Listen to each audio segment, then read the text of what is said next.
So we're in John chapter 1 still. We got 2 more weeks in John chapter 1, and then we'll move on to John chapter 2, which I'm excited about because for some reason, I'm not really sure why, I've been thinking about John chapter 2 now for months, and I kept trying to get out of chapter 1 and had to force myself, go back to chapter 1, go back to chapter 1.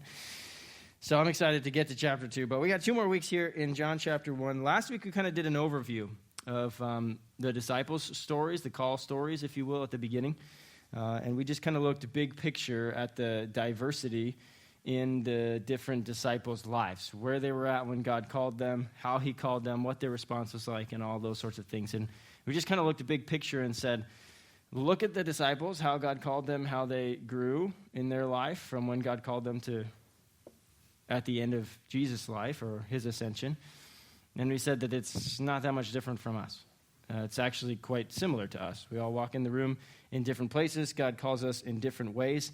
And if we could simply learn to be sensitive to the fact that God speaks to each one of us differently, that we are all in different places in life, and God is able to meet us where we are, speak to us, call out to us, bring us closer to him.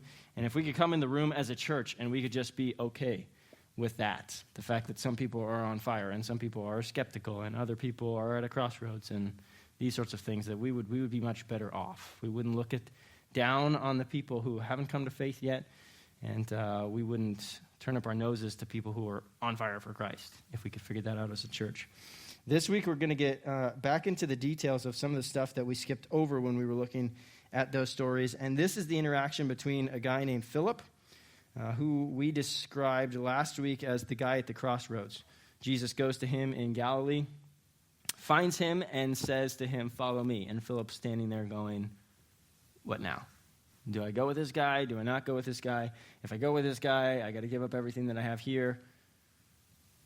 But if I go with him, there may be XYZ that I get by following him." And so Philip's kind of at that crossroads. And we see the decision that Philip makes when he goes to this guy named Nathanael. So this is John chapter 1.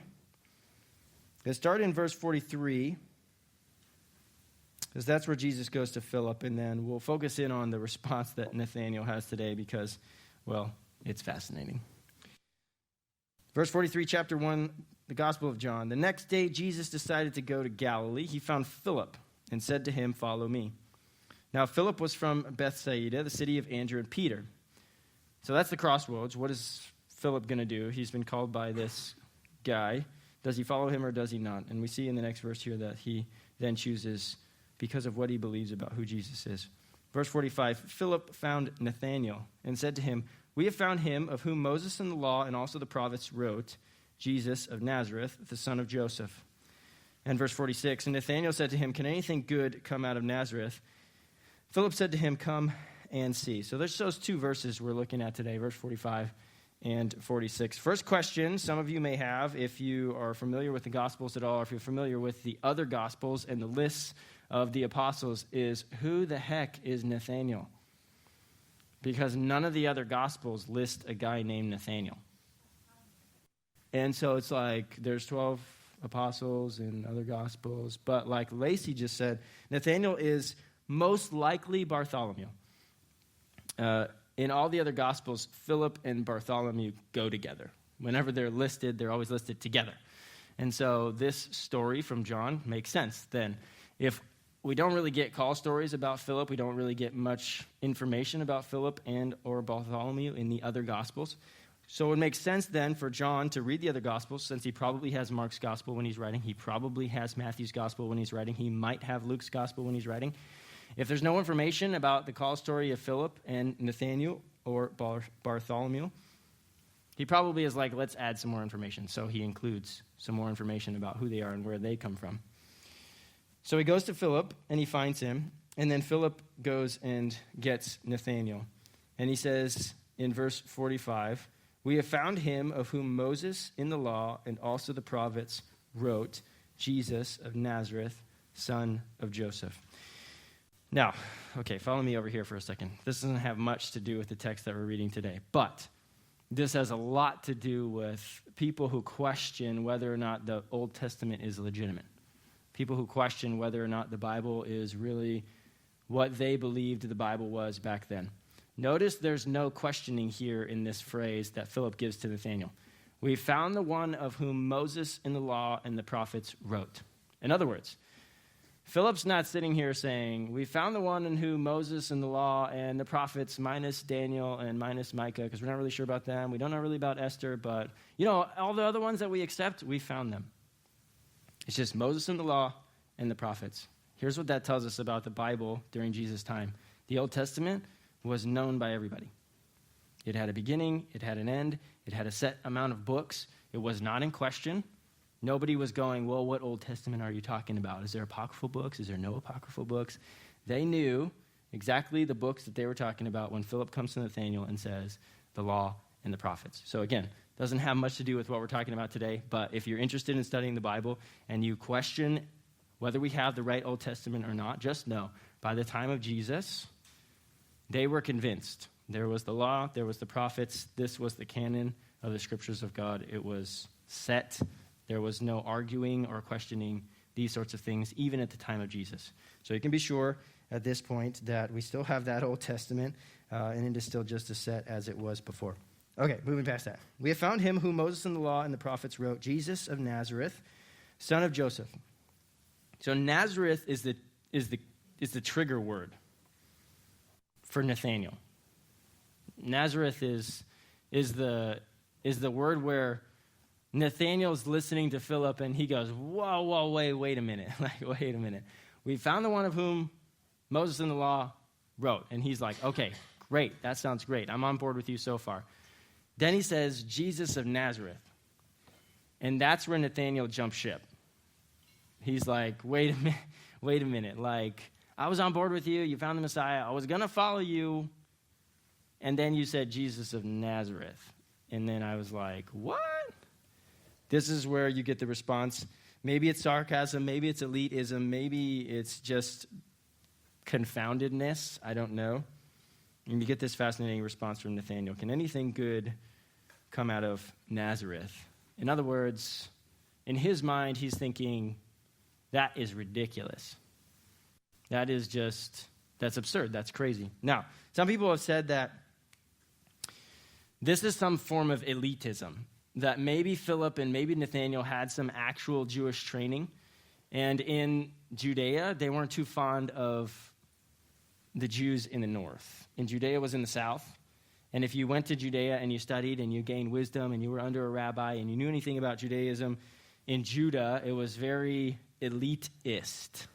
They believed that they had wisdom that the common folk who lived and farmed and agrarians and ranchers and cattle herders didn't have because they studied in Judea. Maybe Philip, maybe Nathanael had that sort of training. But it does say that Philip was from Bethsaida, which is also in Galilee. So I'm guessing that he doesn't have that sort of elitist kind of training, although that existed. But since Nazareth was a neighboring town, I'm guessing he knew a few things about Nazareth. And there was still at least some portion of his mind that thought, nobody special comes out of Nazareth. Nobody smart comes out of Nazareth. Nobody educated comes out of Nazareth. Nobody who has any gifts or talents comes out of Nazareth. So okay. And I was thinking, how many have ever been to Israel? Okay, a few have been to Israel. Anybody ever been to Turkey, where all of this takes place? Okay, one, great. Okay, so the point is, not many of us in the room can have any clue what it's like to be in Galilee and think, Nazareth? Like, what? And we didn't live 2,000 years ago. So I was trying to think of what today would this be like. I've heard people talk about this before, and I heard one guy going crazy about Apache Junction. And they were like, it's all the way out in Apache Junction, all this, somebody from Apache Junction, all this stuff. But the problem is, Mike and Amanda live in Gold Canyon. Yes. And so that's a past Apache Junction. And so I don't want to use that because that would be somewhat offensive. And I thought, okay, Apache Junction, which used to be super disconnected from all of Phoenix, is now not so disconnected. It's pretty much just like East Mesa and then Apache Junction, or Gilbert and then Apache Junction. So I was like, okay, we need to go for a little farther out. And then I thought, what's the next farther out? And I was like, Globe. Globe's the next farthest out. The problem is I also know a guy from Globe. So I was like, dang it, I can't use that either. How many of you ever driven to California on I-10? Okay, good. Most people. Where do you stop for gas? Blythe, okay, where you pay $1 extra for gas because it's on the California side. Where should you stop for gas? Quartzsite, bingo, thank you. That's on the Arizona side, and it's $1 less gas price, like 5-mile distance difference. It's ridiculous. So anyways, okay, this is what this would be like. This would be like, Stefan, I need you to come follow me. I found the next president of the United States from Quartzsite. And you're like, what? Like I was with you. Like I like politics. I was going for the president of the United States. I want to know him like before he becomes president. But then you said he was from Quartzsite. And I was like, but when we stop in Quartzsite to go to California, and that's pretty much it. Okay, but that was Nazareth though. Because when you're going from Mesopotamia down to Egypt, or when you're going from the east down to Egypt, you don't often go through Judea, contrary to popular belief. Judea's kind of off the beaten path. Jerusalem's kind of off the beaten path. You go through the territory, but you stay more coastal. But guess what's more coastal, and it's in the north? Nazareth. So all the people who are coming through stop, and they keep on going. But nobody important comes from Nazareth. I mean, you don't look at the city and go like, oh, that is a great city. No, it's the stop. It's the stop on the way by. You fill up for gas, you keep on going. Fill up your Camel, and you keep on going. Like, this is not the city, the town that you say, the next president of the United States is coming from here. People just say that's ridiculous. And so this is Nathanael's response. Can anything good come out of Nazareth? And Philip's response is fascinating. Come and see. He's very confident in this truth. But here's what I want to just make the connection before we move out of these verses and want to kind of sit for this week.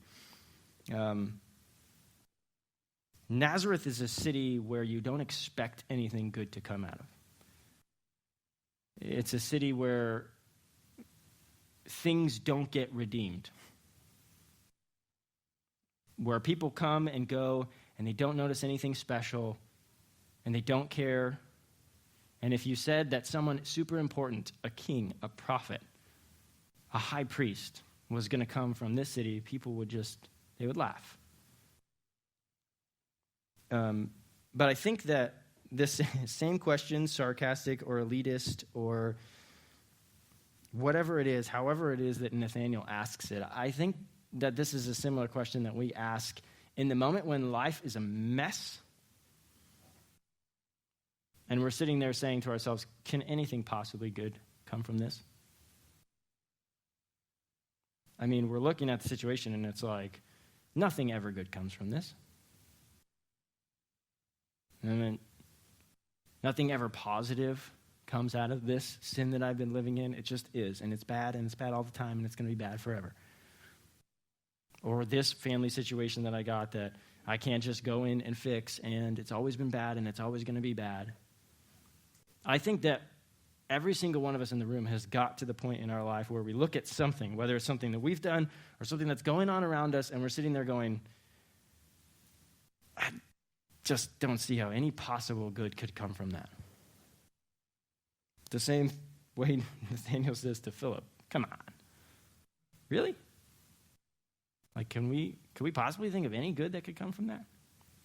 The fascinating thing is that we have a whole bunch of other scriptures in the Bible. My grace is sufficient for you. My power is made perfect in weakness, God says to Paul in 2 Corinthians. The famous Romans 8:28. For those who love God, all things work together for good. Those who have been called according to his purpose. We know these verses. We know that God works good things, and yet we get to these points in our life where we're either down in a hole or we're working through something in our past, and it's a mess. And you're sitting there and you're going, nothing good is ever going to come from this. is just going to stay bad for the rest of forever, and I just have to learn to deal with it. And yet that's not what the Bible teaches us, and there's this disconnect between how do we actually know that, like, how do we actually experience, how do we, that when there is a situation, there's a town, there's a people, there's a person whom you look at and you say, can anything ever possibly good come from this? The answer is yes. Philip, in the moment, because Jesus is just starting his ministry, Philip just says, come and see. Because he's not post-Jesus. He's in the middle. He's convinced, trying to get Philip to be convinced, but Philip's not, or Nathanael's not convinced. So Philip is just like, you know what, come see for yourself. And there's that moment where we bring people who are down in the dumps, and they're saying, yeah, I don't think anything could ever become in my life. And we're like, yeah, come meet Jesus, this guy who redeems and saves and actually transforms, who does these things differently. There's a moment when we just say, yeah, come and see, because I've seen it, and you got to see too. But we are post-Jesus. We're post-death. We're post-resurrection. We know the end of the story. So when someone's in a place of asking, can anything good possibly come from this? Our answer is a whole lot more confident than even Philip's answer. We could say, yes, good can come from this. I'll tell you that it wasn't necessarily a Bible verse that taught me this or made it click for me. It wasn't necessarily a well-timed piece of wisdom from somebody in my life. I figured this out when we went to Africa, my wife and I. Okay, I'm not crazy. In 2016, my wife and I went to Congo. Actually, partly I wore this because we were promoting the Uganda mission trip downstairs this morning, and so I was like, I'll wear a shirt from Africa, it'll be great. And it just happened to also fit with my sermon. 2016, Carissa and I went to Congo. God's funny that way. And we went there with an organization called Mending the Soul, and they do trauma and abuse healing ministry. You've heard me talk about them maybe here before. The founders of that organization actually wrote that curriculum when they were at this church. They were attending this church. Steve Tracy was on staff at this church when they wrote that material, and they were working through it. And then we got connected with them later on because of the seminary and ended up in Africa doing trainings there. But there was a man there. I'll read you this story. If in your mind you're thinking, I know the Bible says that God makes good out of all things to those who are called according to his purpose, and I know the Bible says that God's supposed to be able to redeem and restore and change these things. He is supposed to bring good out of a situation, a life, a person that this looks like can possibly good come from that. And you're sitting there going, but I know the text says it, but I'm not really sure that I'm on board. I've never really seen it. I haven't seen it in my life. I haven't really seen it in the people's lives around me. And so I'm just curious, like, when does that actually happen? This is a story of a guy that we were there, that we got to meet with and talk with at the training that we did. The title of it is Animal Man Turned Soldier to Healing. It says, he stands tall and erect with his shoulders back, eyes downcast. He came to our By His Wounds training and sat in the second row, riveted by the book. By the end of the second day, he confessed his sin of severely abusing his sister and his mother. This young man grew up, never knowing the love of his father or mother, ran away from his abusive home as a young boy. He, quote, never knew love, his own quote. And so ran to the army and served as a soldier for 3 years. He didn't find the care and purpose in the army that he thought he would. Instead, he experienced more abuse and profound neglect. The young soldiers were traumatized and not paid what they were promised. Older soldiers taught the younger boys how to rape,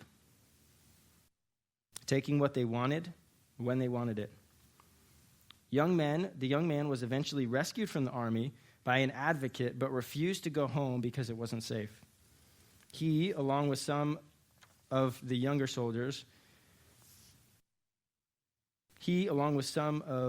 Oh, man, there's a missing page. I can't even finish reading it. Jeez. So he leaves the army, but he doesn't want to go back home. So he doesn't have anywhere to go. So some of the soldiers that he comes with, they end up going and living in a cemetery. And they live in the cemetery practicing black magic for a few more years. And that's what they're caught up in. And that's what they're doing, cursing people and surviving and doing black magic, which we would describe in the church as working with demons. All day and night practicing magic powers, he says. It's during this time, he described himself as an animal man.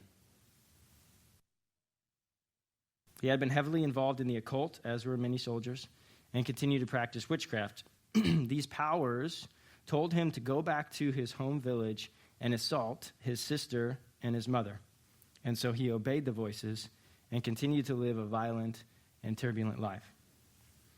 This is his quote from the training that he had been at. Through this training, God helped me to understand and experience conviction over the atrocities I've committed. He has brought me to repentance. God is now my Father and is carrying me like a lost sheep on his shoulders. God eventually connected him to a pastor in the Democratic Republic of Congo, which is where we went, who then introduced him to the saving power of God. The church provided a room for him in which to live, and the pastor began to disciple him, and he was brought to our training this week, and that is where we met him. So he is brought to the church and decides, I don't want to be a part of this cult. I don't want to practice black magic anymore. I don't want to live like I've been living. I want to follow Jesus. And so the pastor gets him saved, then offers him a place to stay in the church. 2 weeks later, our team shows up to do a trauma and abuse healing training. And the pastor says, let's go. And he's sitting in the second row in our training. And on the second day, he comes forward with this story. And by the way, this is a dumbed down American version of the story that he shared with us. Of massacring whole villages as a soldier. Of raping women and children. An assault of his mother and his sister is of what actually happened. The last day of training, as he received this certificate, the young man shared that he had committed his life to Christ and now wanted to be a soldier of healing instead of a soldier of death. That very night, he ran into a former soldier friend who asked him what was different about him and wanted to know what had happened. He gladly gave testimony to the saving power of Christ to heal and forgive him. They sat for hours, and he shared what he had learned at the By His Wounds training. They have committed to go through the book together in the weeks ahead. And when we left Africa, this guy, by that time, had talked to this soldier who had shared with that soldier who had shared with that soldier, and there was a group of about 5 of them that were planning now to take this book and this training, and he was going to go back and share with the soldiers who had done the exact same things that he did about the loving, the redeeming work of Christ, that God could actually take all the mess that he had going on in his life. I'm pretty sure majority of us, we consider ourselves sinful. I don't think anybody sitting in the room saying, I'm perfect. I live perfect all the time. And yet I am almost also sure that majority of us sitting in the room do not have stories like that. And these are the kind of stories that unknowing people in the church say, nobody can come back from that. Nobody can change from that. And no good can come from that. And yet, that is not the God we serve.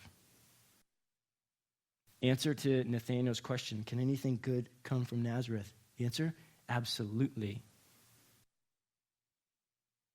everything good can come from Nazareth. Everything that we need to hold on to have hope in, to blow the doors off what redemption looks like and to say, yes, I don't care where you've been. I don't care what you've been doing. I don't care what other people have done to you or said to you. The God of the Bible is able to redeem, restore, transform. Will take time. Philip, in his confidence, says to Nathanael, come and see. Can God redeem my life? Can God redeem your life? Answer, absolutely. The scriptures say it. When I was in Africa, we saw it in front of our eyes. Just a man who had changed his entire path. Something that you and I would look at, read the story, and think, nothing ever good is going to come from that. But it did, because he was willing, and because God's able. The question is, as we approach communion today, how does God make redemption? How does he make something good out of something bad? And your picture here today is the cross. How does God make something good out of something bad? An instrument of torture, an instrument of death, an unrighteous or a righteous sacrifice, but an unrighteous conviction to death. The cross itself is a picture of God taking what you would say, could anything possibly good ever come from that? And you would say, no, it's a torture device. It's an instrument of death. There's nothing good that could possibly come from that. And yet, it's not the case. And yet, this God changed everything, and he used the cross to do it. And it's the same in our lives. When we're sitting here and we're thinking to ourselves, can anything good ever come out of this broken, messed up family or messed up relationship or these bad choices that I've made? Answer is yes, because of this. How does God make something that nothing good should come out of into something good? He crawls up on a tree and is beaten and bleeds so that you and I can have good in our life made out of a mess, made out of junk. That's the story of the gospel. This is the God that we serve. It's the Jesus that we worship. So as you come this morning, this is the body of Christ broken for you. This is the blood of Christ poured out for the forgiveness of sins. As you come this morning, if you want, there's gluten-free body of Jesus right there. As you come, it's a time to cling to hold on to, that God makes good things out of what doesn't make any sense for God to make good things out of. That he takes our mess, the abuse that's happened to us, the choices that we've made, he changes them and he uses them. He promised that to us in the scriptures. Nathanael was skeptical at the beginning, but by the end of Jesus' life, he saw it. And you could see it too in your life. If you're willing to trust him, you're willing to follow him, he can make good out of what you're looking at, and it doesn't seem like anything good can come from it. Pray with me, and then when you're ready, come and take communion. And we'll sing one more song. Father in heaven, God, we're so humbled that you would choose to make any good out of our lives, that you would speak to us on a level that we can understand, that you would do work in us that we can't understand. Oftentimes we can't see beyond the pain or the stress of the things life has for us, God, but we're trusting today that you take anything in our lives and work it for good. The darkest of darkness that we've done, that we think in our minds, consciously or subconsciously, there's no coming back from this. that you change, you fix it, you transform us, you walk us on the right path to healing, and that you don't let us go. God, thanks that we're not alone, that we could get testimony, real testimony of a skeptical man like us in the scriptures, that it's not just full of a bunch of people who trust you, but it's full of people who go from not trusting you to trusting you, and we get to see that walked out. God, thanks that your scriptures are real and that they speak to our life 2,000 years later. God, we thank you for calling Philip, who then went to get Nathanael, who we can learn something from today. God, as we come, would you remind each and every person in this room how you're healing them, how you're transforming them, how you're making good out of things in their life that they feel like you could never be made good out of. God, we worship you. We come to the table to commune with you this morning.